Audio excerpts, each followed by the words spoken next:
given this honor, I was also completing a grant application for a technology that I'm involved in. And on the specifications, it said that this technology had to be disruptive technology.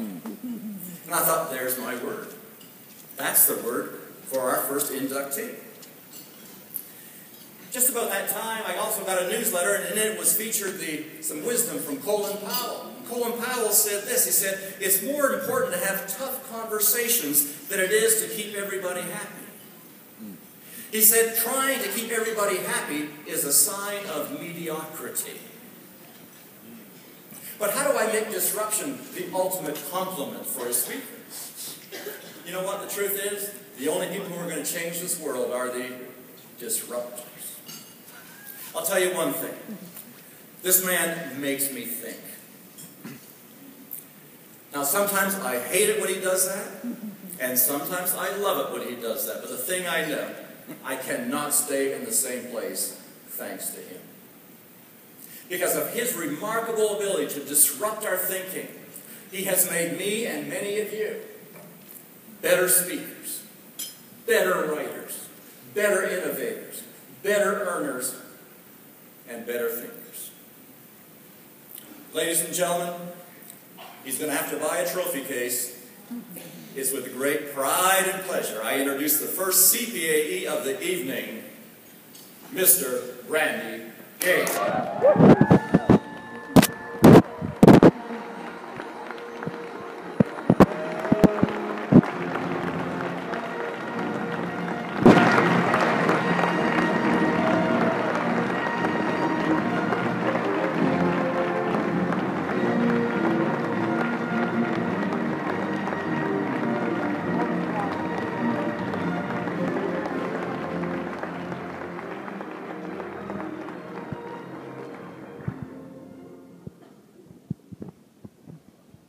Let me take you back to 2006, if I may. My business was rocking. I was and I always did well financially because I did something, when I joined the business in 1990, I did something I would never recommend for anybody in this room. I quit what I was doing. I went full-time into the business doing public seminars. So I did well financially because if I didn't, I wouldn't eat. And I just promoted, put everything back in the business. And so I was doing well. In 2006, things just really started to explode for me. And got a couple $1 million consulting deals within a week of each other, and things were blowing up. And it was the same year I got invited for the first time ever to actually do my keynote at the NSA convention. And so, nothing could be better for my career. And 2 weeks before my keynote, I was sitting in my doctor's office, and he told me, well, the news isn't good.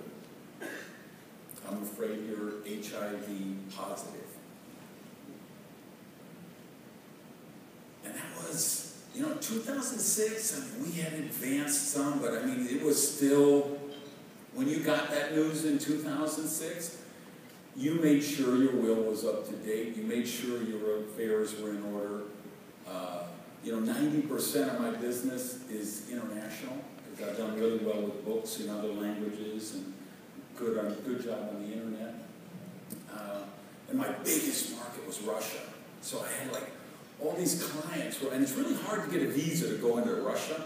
And they're all like, well, get the multiple entry one. But I couldn't get the multiple entry one because you had to submit a blood test to get the multiple entry visa. And if you were HIV positive, they would throw you out at the border. That's how it was in Russia. And that stayed that way till a year ago. There were a lot of countries around the world coming. So it was really a cataclysmic time in my life. And then I remember doing that speech, that keynote. And I'd done thousands of speeches, but I got to tell you, that was the weirdest, strangest speech of my life.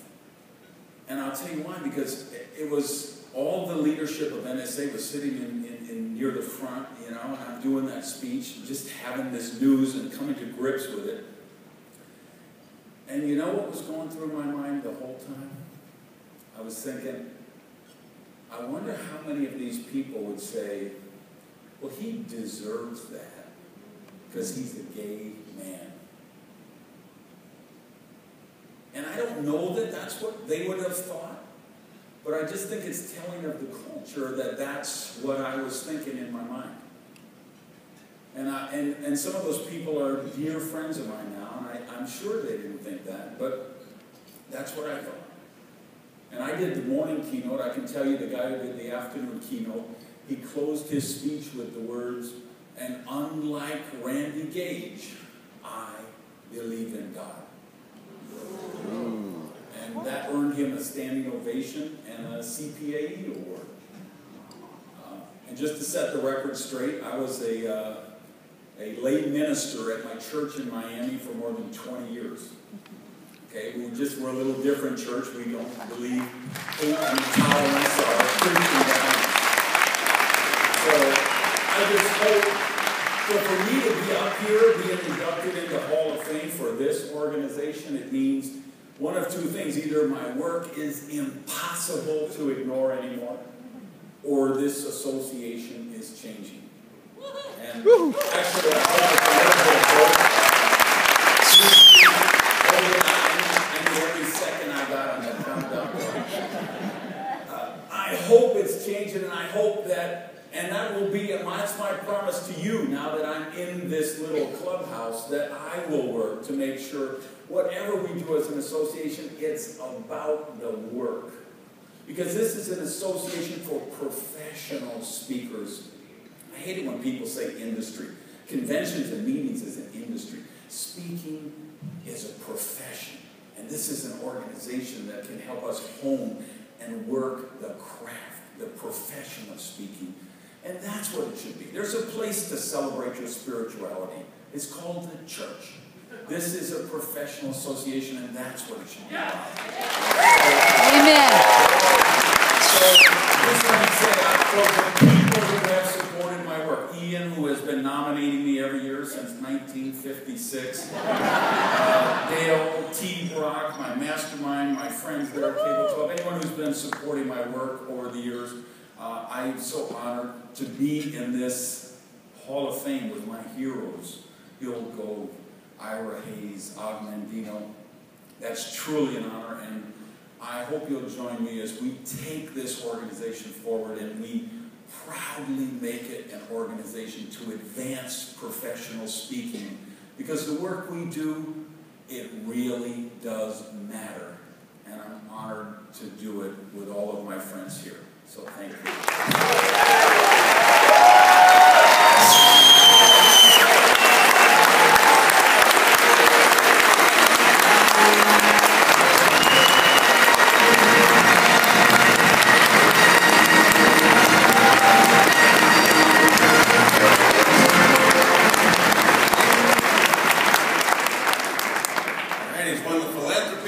CPAE ready. If you get the cabinet, it's the trifecta.